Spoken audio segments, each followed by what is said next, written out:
हरिओम. योगदास श्री जयगणेश जोशी यांनी केलेले आत्माराम या ग्रंथाचे हे निरूपण. अध्याय 3, ओवी क्रमांक 3. तो मी आत्मा ऐसा हेतू, हे नाशिवंत टाकी तू, उन्मनी अवस्थेचा प्रांतू, ते स्वरूप तुझे.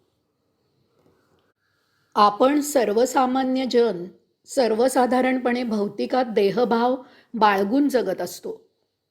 यामुळे आपण भौतिक वस्तू जगताचे उपभोग घेत त्याच्या कच्छपी लागून आयुष्य जगत असतो. यामुळे उपभोगांचे संचित होते आणि आपण जन्ममरण अशा दुर्दैवी फेऱ्यात अडकतो. अध्यात्मात आत्मभाव बाळगून वितरागी होऊन जीवन जगले जाते. मी आत्मा आहे या जाणीवेने मी साधू, योगी, संन्यासी आहे हाच अहंकार निर्माण होतो. असा स्वतःला अन्य समाजापासून काहीतरी निराळा समजतो आणि जीवन जगत असतो. अशांचे आध्यात्मिक भोग निर्माण होतात. याचा अर्थ भौतिक आयुष्य जगणारा उपभोगरूपी लोखंडाची बेडी घालून आयुष्य जगतो आणि आध्यात्मिक जीवन जगणारा उपभोगरूपी अध्यात्माची सोन्याची बेडी घालून जीवन जगतो. कसेही असले तरी बेडी काही सुटत नाही.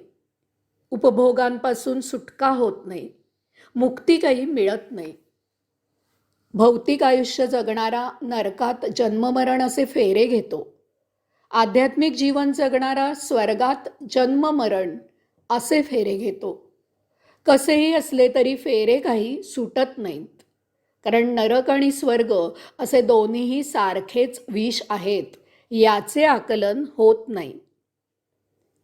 साप मारायला त्याच्या पोटात लांब दांड्याचा त्रिशूळ, त्याला कांबेरू असे म्हणतात, ते खुपसले जाते आणि मग त्याला काठीने मारले जाते. भौतिक संचित असलेला साप नरक यातना झेलत काठींचे तडाखे बसून मरण पावतो. आध्यात्मिक संचित असलेला साप काठींचे तडाखे बसत असताना त्याच्या समोर एक बेडूक येतो. तो बेडूक तो मटकावतो आणि काठीचे तडाखे बसून मरण पावतो. बस, भौतिक आयुष्य आणि आध्यात्मिक आयुष्य यात हा इतकाच फरक आहे.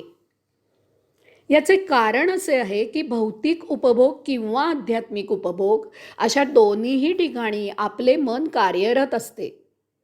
ते असह्य किंवा सुसह्य असे कसेही असले तरी आपली उपभोगांपासून सुटका होऊ देत नाही. ते आपल्याला चिखलात किंवा मधात पण बुडवून ठेवते. त्या चिखलात दारिद्र्याचे कुष्ठरोग, महारोग इत्यादी रोग होतात. मधात श्रीमंती रोग, रक्तदाब, हृदयरोग इत्यादी रोग होतात. परंतु रोग होणे काही चुकत नाही. त्यामुळे कधीही दुःख संपत नाही आणि आनंद तर कधीच मिळत नाही. यास्तव श्री समर्थ उपदेश करत आहेत की भौतिक किंवा आध्यात्मिक अशा दोहोंच्याही पलीकडे उन्मनी अवस्थेत प्रविष्ट व्हावे. याची युक्ती सद्गुरू शिकवतो.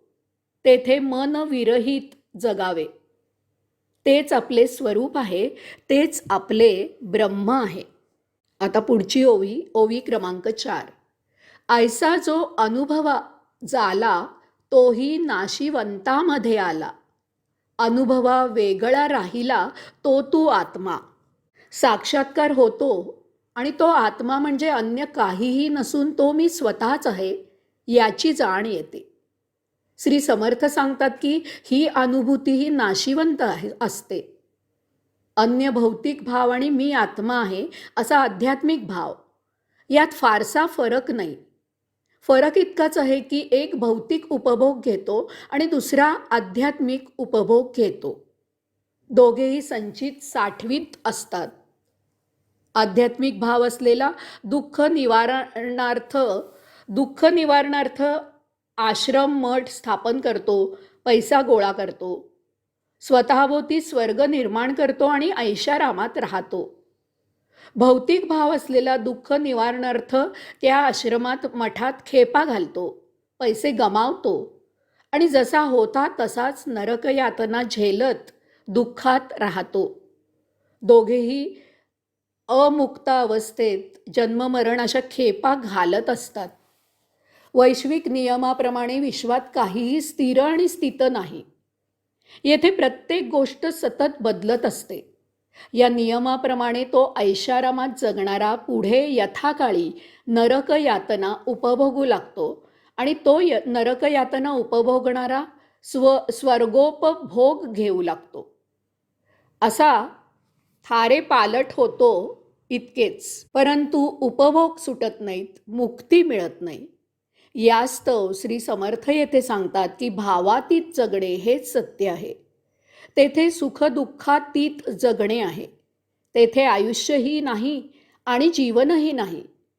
येथे सदानंद, कैवल्यानंद, परमानंद आहे. ती कला सद्गुरू शिकवतो, तेच ब्रह्म आहे. हरिओम.